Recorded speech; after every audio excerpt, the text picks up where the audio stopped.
চলো এখন একটা নাম্বার সিস্টেম থেকে অঙ্ক করা যাক। আর এই প্রশ্নটা পরীক্ষার ক্ষেত্রে খুব গুরুত্বপূর্ণ।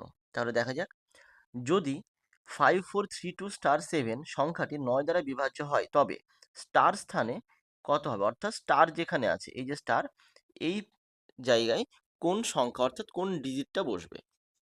নাম্বারটা কি আছে?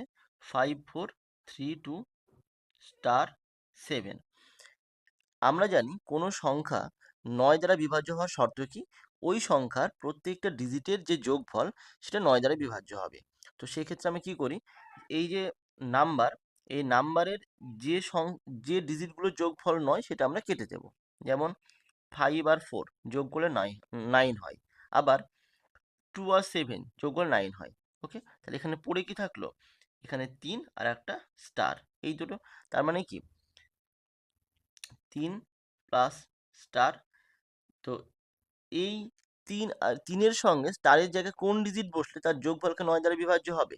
অবশ্যই 6 বসলে। তার মানে স্টারের জায়গায় কত হবে? এটা হবে 6।